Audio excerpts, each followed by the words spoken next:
Guys, कैसे हो आप सभी। आई होप आप सभी ठीक होंगे और हम भी एकदम बढ़िया हैं। तो हिमाचल में मॉनसून आ गई है और खूब बारिशें होना शुरू हो गई है। मतलब 3-4 दिन तो कंटिन्यू हो ही गए हैं कि बारिश रुक ही नहीं रही है। बस अभी मैंने कपड़े सूखने के लिए डाले थे, बारिश लगना फिर से शुरू हो गई है और मौसम कुछ ऐसा बना हुआ है। मौसम कुछ ऐसा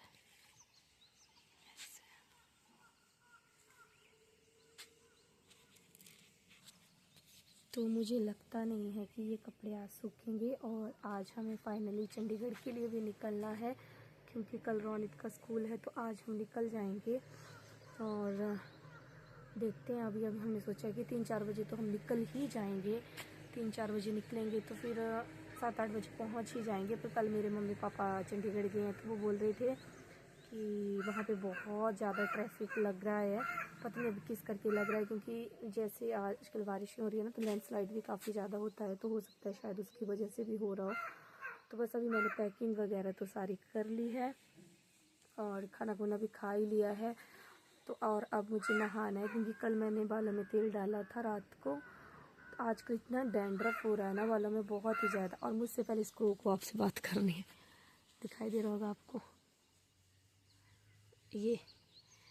ये बोल रहा है कि तू रहने दे, तेरे बस का नहीं है। मैं बात एक्चुअली मुझे लगता है इसका कोई साथी है ना, वो इसको आवाज़ लगा रहा है, फिर ये उसका रिप्लाई कर रहा है। और ये डेली आता है यहाँ पे, डेली। पता नहीं अब ये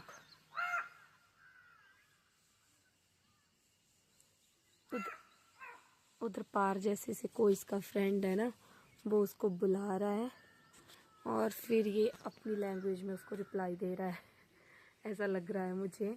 तो अब मुझे नहाना है क्योंकि बहुत खारिश हो रही है और बालों में मेरा डैंड्रफ आजकल बस बरसातें शुरू होगी और मेरा डैंड्रफ अब नहीं जाने वाला, ये कंटिन्यू रहेगा ही रहेगा। मैं वीक में 3 बार वॉश करती हूँ अपने हेयर पर, फिर भी ये रहता ही है। अगर डैंड्रफ जाने का कोई आपके पास सोल्यूशन हो तो प्लीज़ मुझे बताना क्योंकि बहुत खारिश होती है, बहुत ही ज़्यादा। तो अभी मैं नहाती हूँ, तैयार होती हूँ क्योंकि 3 तो बजने वाले हैं। तो फिर 4 बजे उन्होंने मेरे को बोला है कि 4 बजे मैं घर आ जाऊँगा और 4 बजे हम निकल जाएंगे। और आज मम्मी भी आ जाएगी, वैष्णो देवी गए हैं मम्मी, तो आज मम्मी भी पहुँचने वाले हैं। अब भी उनकी जस्ट कॉल आई थी कि हम पठानकोट पहुँच गए हैं, पर वो रात के 10-11 बजे तक ही पहुँचेंगे ऐसा बोल रहे थे। तब तक तो हमें निकलना होगा, तो तब तक हम निकल जाएंगे, फिर मम्मी से मिलेंगे बाद में। तो चलो मैं आपको मिलती हूँ नहा धो के बिल्कुल फ्रेश होके, क्योंकि मेरी शक्ल के 12 बजे हुए हैं। और ये आ गया इसका फ्रेंड, ये देखो, ये हो गए, एक और आ गया, 3। एक ये है, एक ये है, एक ये और एक ये। अब इनका एक और फ्रेंड है को जो उधर से आवाज़ लगा रहा है, वो कोई है इसका, इनका फ्रेंड है ये। उसको भी बोल रहे हैं कि भाई तू क्यों जा रहा है इधर उधर, तू भी आ ही जा। तो चलो गाइस, तब तक बाय बाय। तो अब मैं नहा धो के हो गई हूँ एकदम फ्री, और नहा धो के बहुत अच्छा फील होता है। और अब मैं अपना काम करके भी फ्री हो गई हूँ और वो भी शायद आने ही वाले होंगे अब। तो मैंने पैकिंग वगैरह तो कर ही ली है, मैं आपको दिखाती हूँ। मैंने पैकिंग वगैरह करके सारे बैग भर दिए, जो मैंने आपको बताया था कि मैंने पैकिंग कर दी है।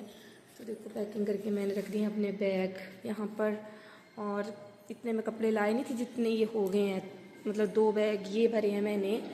और ये रोनित मेरा बस इसको टीवी का काम होता है। और एक बैग ये, क्योंकि ये कपड़े सूखे नहीं है, गिल्ले हैं, तो मुझे ऐसे लेके जाने पड़ेंगे। और एक ये वाला बैग हो गया है। और अभी पता नहीं कितना और ज़्यादा होने वाला होगा सामान, क्योंकि मैंने सोचा होता है कि ये भी कम है वो भी कम, ये भी नहीं लेके जाऊंगी वो भी नहीं लेके जाऊंगी, पर बाद में इतना ज़्यादा सामान हो जाता है, बहुत ही ज़्यादा सामान हो जाता है। तो अब मैं सोच रही हूँ कि जो छोटा मोटा बचा हुआ है ना, थोड़ा बहुत भी बचा हुआ है, उस सभी को मैं डालती हूँ, क्योंकि बाद में रह ना जाए। अगर थोड़ा सा भी बच गया तो फिर कौन लेके आएगा। तो अब बस मैं उसी में ही हूँ। और अब मैं आपको डायरेक्ट मिलूँगी चंडीगढ़ में, क्योंकि चलो ठीक है गाइस, प्लीज़ आप सभी अपना ध्यान रखिए, खुश रहिए, स्वस्थ रहिए और खूब सारी खुशियाँ बांटिए। और भी आपके पास जितने भी आसपास लोग हैं उन सभी को खुश रखिए, क्योंकि लाइफ बहुत छोटी सी है, कब कौन कहाँ चला जाए कोई पता नहीं, तो बाद में आपको रिग्रेट हो कि नहीं यार हमने ये करना था, हम नहीं करवाए, तो वो आज ही कर लो। और भगवान से हर दिन प्रेयर करो कि जितना भी आपने हमें दिया है वो बहुत ज़्यादा है, क्योंकि बहुत से लोगों के पास बहुत कुछ नहीं है। आजकल बारिशें हो रही है, बहुत कुछ हो रहा है, बहुत से लोग हैं जो बेचारे झुग्गियों झोपड़ियों में रहते हैं, उनको रहने की दिक्कत आती है, खाने की दिक्कत आती है। हमें रहने के लिए भगवान ने इतना अच्छे अच्छे घर दिए हैं, खाने के लिए कोई दिक्कत की बात नहीं है। तो भगवान का हर टाइम शुक्रिया करो कि भगवान जी आपने जितना भी हमें दिया है वो बहुत ज़्यादा है। और खुश रहिए, खुशी बांटिए, स्वस्थ रहिए। और मानसून जैसे मैंने बोला कि आपको आ गए हैं अब, तो प्लीज़ नदी नालों से दूर रहिए और अपना और अपने बच्चों का, अपने बड़ों का, सबका ध्यान रखिए। तब तक बाय बाय, टेक केयर।